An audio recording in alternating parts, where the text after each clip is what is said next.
Okay, I'm here to talk about the Plasma desktop. Normally when we talk about Plasma, we do talk about the multiple devices, but given you've all seen your program, I don't need to do that because there's going to be an entire talk about that coming up, which allows me to spend half an hour wasting the time talking purely about what we're doing on your desktop side. So I'm going to talk about why the Plasma desktop is still important, our strengths and weaknesses, and all the things we can look forward to, not just in 5.4, but moving forwards. So this is the mood that we kind of heard yesterday. Oh, your desktop's not relevant, what's the point? But I have a graph. So first, is your desktop relevant? And the blue line shows number of hours used on a desktop, green is number of hours used on a mobile. And we can see mobile is getting more and more and more important. But it's not actually at the expense of people working on your desktop. People still spend just as much time on your desktop. It's still as relevant now as it was 2 years ago. There's no sign of it waning, despite doom and gloom. It's worry for your hardware manufacturers because the limitation in computing is no longer the speed of your computer, it's your software providing fast-to-use software.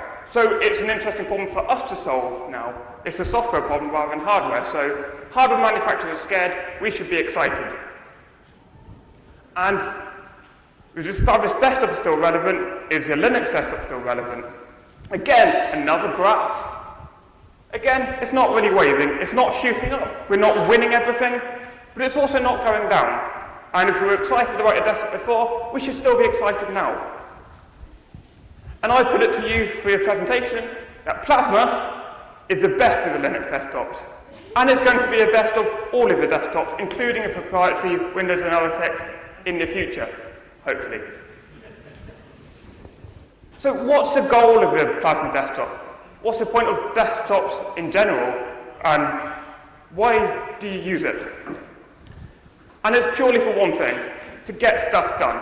That's the entire reason you turn on your computer. Whether getting stuff done means watching YouTube, sending an angry email to an estate agent, or writing code, or making a video. They're all things that's what you use your computer for. And everything we do in Plasma is trying to help you get stuff done. Everything from the window management to being able to move your windows around and snap to edges and everything we do with virtual desktops and such. What we tried with activities to group and context so you can work faster. K-runner so you can find things and launch things faster. Blue so you can find your files faster. Everything that we do in Plasma is all about getting your stuff done faster, making you more productive. And one of the mantras that we've adopted in Plasma over the last years is simple by default, powerful when needed, because that really fits in with getting stuff done. You want things simple so you can do things. We've simplified the network manager so that you just click one button, you're on your Wi-Fi, you're getting your work done again. But you can still do everything else. You can still connect to your VPN, you can still do all your advanced features if you need to, because that's what you need to be productive. So, what separates Plasma from the competition? What are our strengths that make us good at making you more productive, compared with all the other desktop environments out there? Well, we have a huge existing code base. We've been going for 19 years. We're legal drinking age, even in Canada. And we can really benefit from that. There's a lot of new desktops coming up, but they don't benefit from this. We're in a winning position because of this. Half of Plasma is neither Shell nor Quinn. Quinn makes up a quarter of Plasma. Your Shell with all your widgets and everything else, quarter of Plasma. And then there's half of just miscellaneous things that you need to make your desktop work. So when we see these trumped up window managers getting a lot of excitement, it's still got a lot of work to do to actually be usable, to be something that you want to use for your production to get your stuff done. Taking just system settings, just the modules of all the different configurations and your little daemons that allow your settings to run, is around 60,000 lines of code. And if you use a Cocoa model To estimate the development time, that's 11.7 man-years of development to get all of your settings. And that's useful because even though you probably only use 5% of your settings, for all of you it's a different 5%. So it takes a long time to actually get to our system a desktop which everybody benefits from. And we've got that. We're winning in that. And we've built everything on new code. Everything in Plasma Shell is all Qt-Quick. And Qt-Quick is two things. We're QML, we're JavaScript, which means everything's fast to prototype, we're easy to develop for. But it's also very crash safe. If one applet goes wrong, your entire desktop's still staying up. It's just that one applet that might malfunction. You're safer, it's a safer system. And everything's OpenGL, another part of Qt-Quick, using OpenGL for very fast stuff. And it's come up again and again in all of our reviews. Ars Technica says Plasma 5 is snappy, considerably snappier than its predecessor. So we're doing well. It's a fast system because we're benefiting from these new tools. And our PR is good. If you go on Reddit, people love us, albeit Redditors who are not invited to people, but they love us. Our reception generally is really positive in the community. And one of the things that I think we can benefit from in Plasma compared with anyone else is integrating applications into your workspace. Because that, again, helps productivity. And some screenshots from ideas we've had and things we've been working on of getting chats into Shell, emails, the calendar integration. And we can do that because we have some sort of level of control over the applications and the Plasma team. We work together, we've got the harmony. Whereas none of the other big distros, big desktops, have that crossover. They're too small. Even Windows and OS X, they don't control the applications as much as we have influence over them. So it's something that we can win over compared with anyone else. It's one of our strongest points.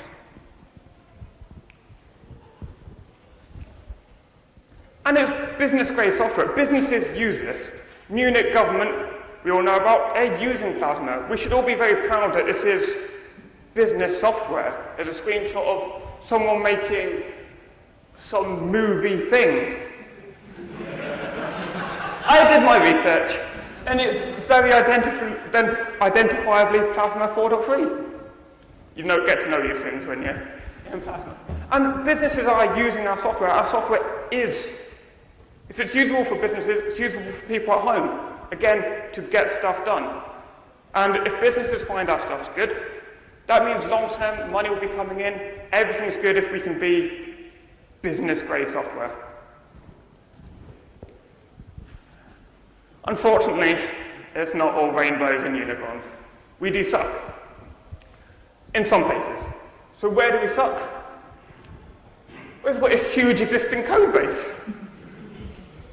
And large sections are unmaintained. They've been written 20 years ago, 19 years ago, and have not been really kept up with it. The original maintainer got a proper job or a wife and for kids, and people move on, and some of our modules have fallen to the wayside. We've got support for systems that don't exist anymore. We support GDM1 when we're switching users.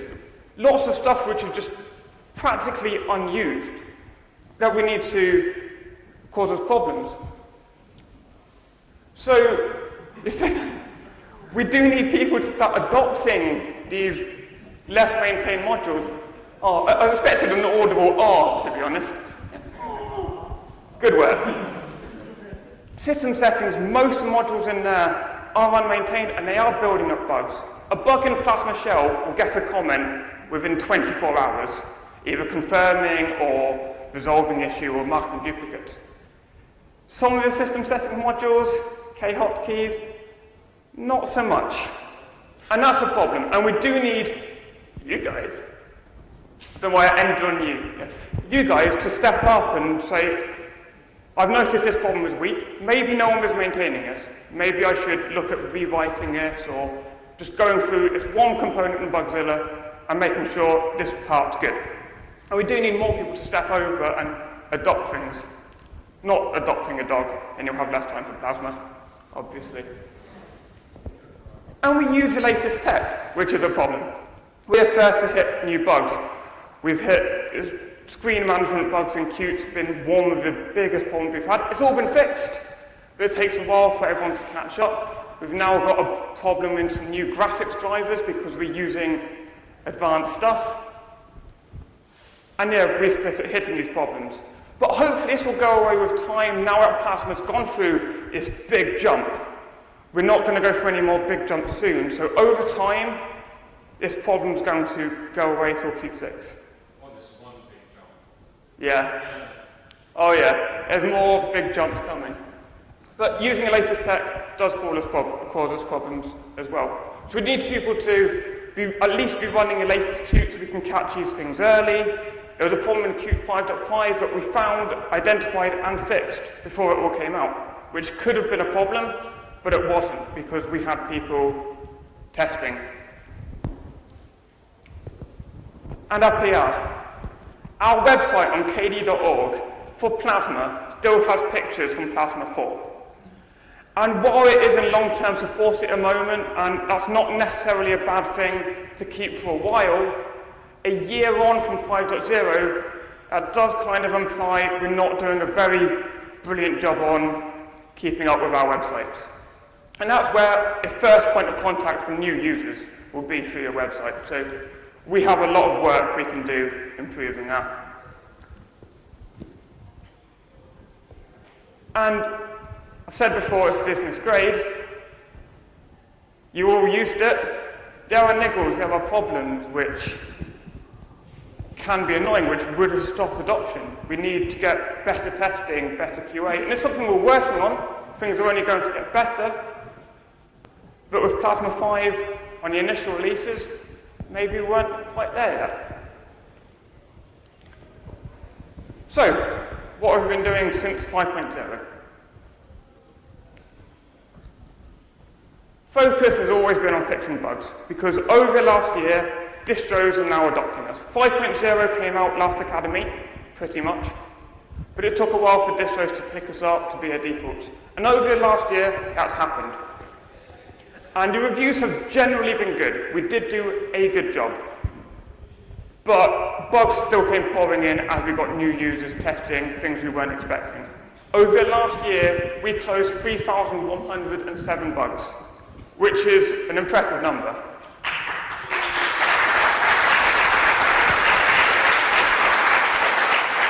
What's not impressive is that we had 3,107 bugs. So, the priority has really been getting back to enterprise level as quickly as possible, but also to identify what's the current weakest part of Plasma and then polish and fix it.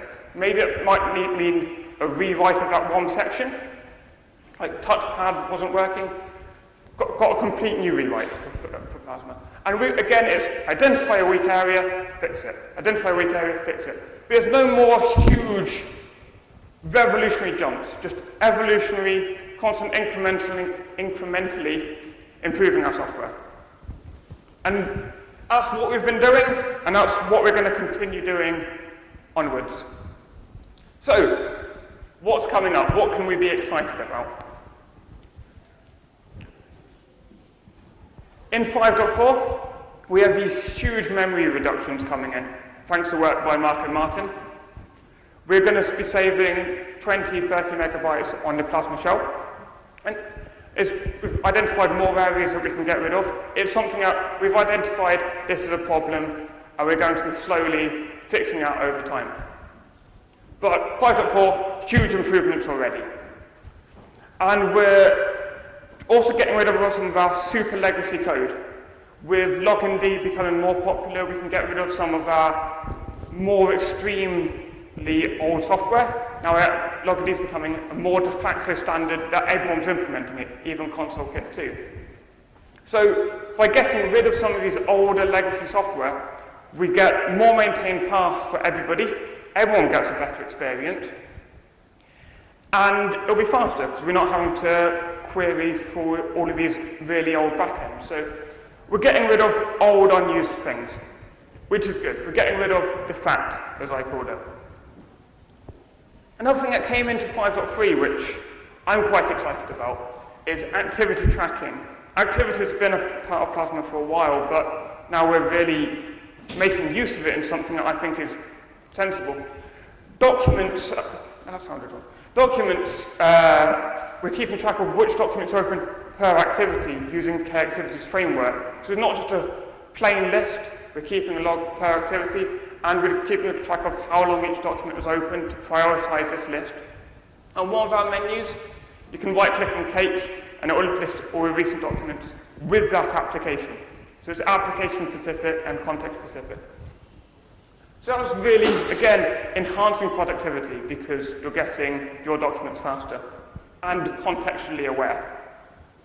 And the same is happening for contacts. If you chat with someone a lot with your instant messaging client, it can now appear in your launcher, just your favorites. You've got quicker access to people you talk to a lot. And because it's powered by the K-People framework, you can start any action, sending an email or an attachment. And that's something we've had coming in from 5.3, but we're really starting to make use of now. Enhanced activity tracking. Another thing, kiosk is coming back. You can tell from that screenshot, it's old, that's on KD3, but hearing our feedback from some of our bigger customers, unit projects and so, kiosk solves a problem that they've been identifying within Plasma. It's something that we did well, we have all the framework available, but over time, we've not really capitalized on that. People aren't aware of it, people aren't using it properly. So we need to bring that back in a big way and make it slightly prettier. We have a new volume applet coming. K-Mix worked fine, but it didn't really integrate with the shell. And again, that slows productivity down. All you want to do is change your output when you're watching a movie. That's your goal, you want to get stuff done. We've redesigned it. Harold's been working on it, and it's awesome. And that's hopefully coming in the next Plasma release. The visual design group have been working on a Breeze theme for GTK, so we can make all the applications look the same no matter what toolkit they're on. So we should be, from Plasma's point of view, we should work with all applications. It's Plasma's job to make all applications, all Qt applications look the same. It's Plasma's job to make other applications look the same. So we're making GTK blend in visually.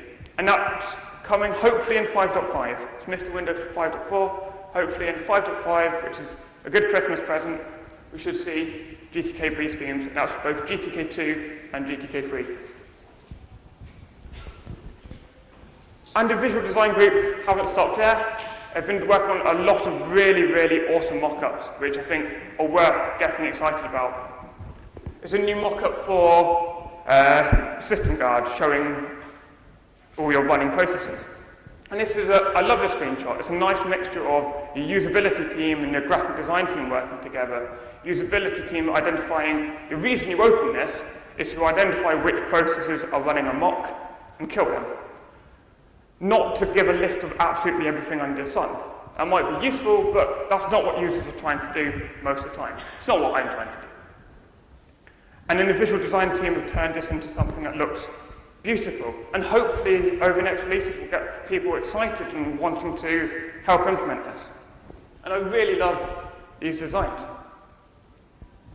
And again, system settings where they've been working on redesigns, trying to make it easier to find the settings you want, the configs you're looking for. Again, enhancing your productivity.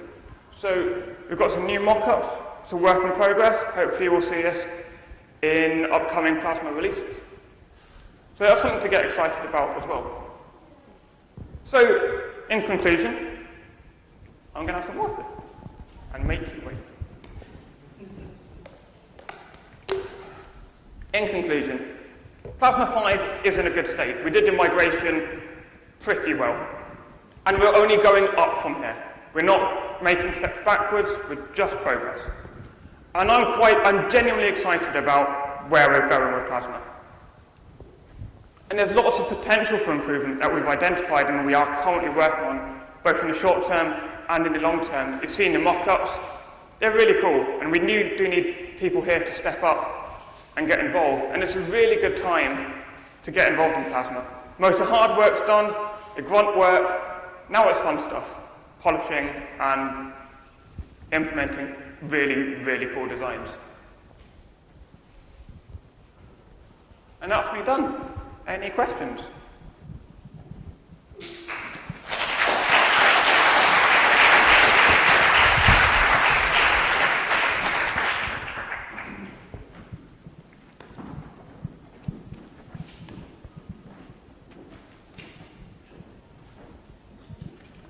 Well, not you.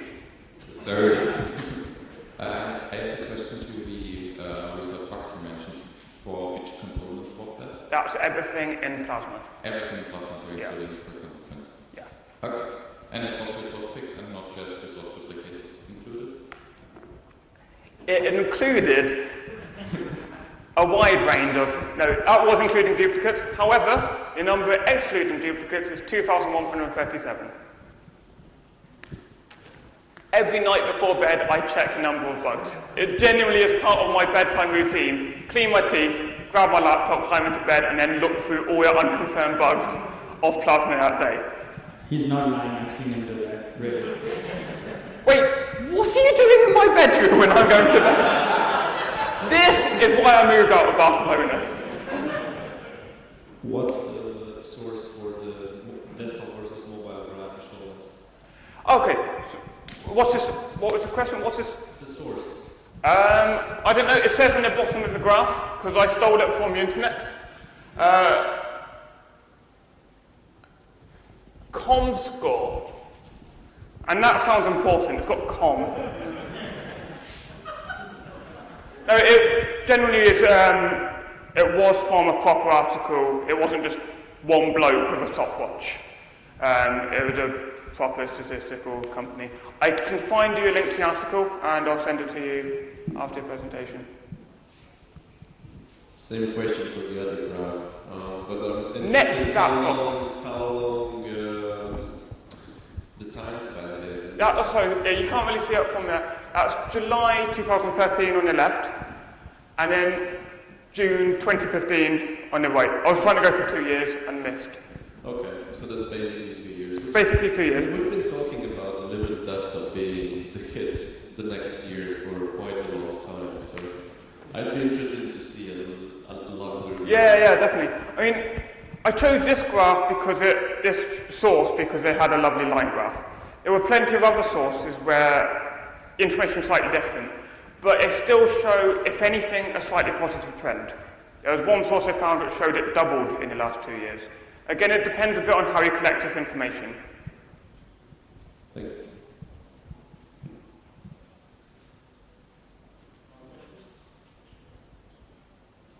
Oh, do you want to start saying that? When is Plasma switching to Wayland? That's a very good question. If the maintainer stops slacking, then maybe we'd get somewhere. I believe there's a talk tomorrow. Yeah, it had a stupid title.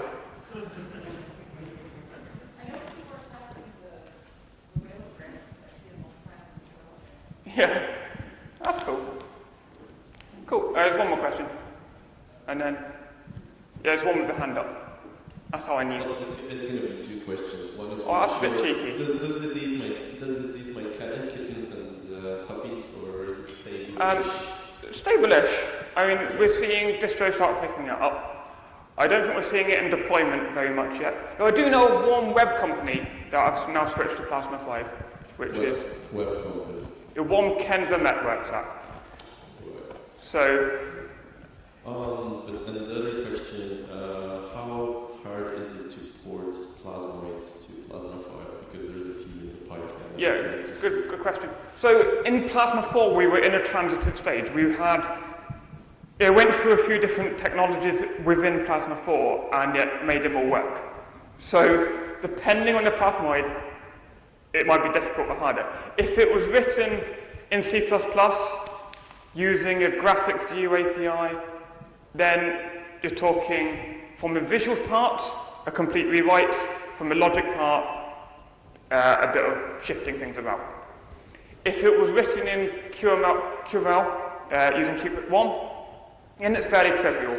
There's one I ported which was just minimal clock, which you put on your desktop, and I did that in an evening while drunk. So that might have helped. I mean, in KD4 you had all sorts of languages that were supported in Plasma, yes. etc. Is that now gone? Yes and no. Mostly yes. From a visual side, we're sticking with QML. QML is pretty much the only way to do Qt-Quick, and we want that.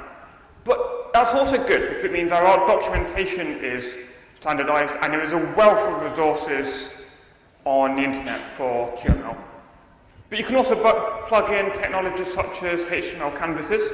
So you've still got a range of technologies within this. You can plug in HTML canvases, you can write your applet more in JavaScript, or you can write it more in C++ for your logic side. Your logic side, you can still kind of get away with a range of different languages. You can write QML plugins in C++, in Go. There is a way to do it in Python, but it's more complex than it's worth. But we're going to see that change over time as more companies pick up Qt-Quick. Because we're closer to Qt now, I think it's fair to say, we're closer to Qt, so as developments happen there, we benefit for free, rather than doing our own thing. Hello? Sin. Yeah. Hey. Sorry. So, the first 3 releases for Plasma were 3 months. You're switching to 4 months? We switched to 4 months this time because if we did a 3-month cycle, our actual release would be on like Tuesday or Wednesday during Academy.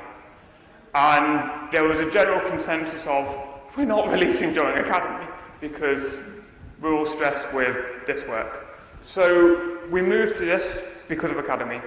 Whether we stick to it, I don't know. Personally, I'm glad of the extra month. It swings and roundabouts. So we're going to have a full discussion on that when we plan our 5.5 release schedule. Okay. How are you?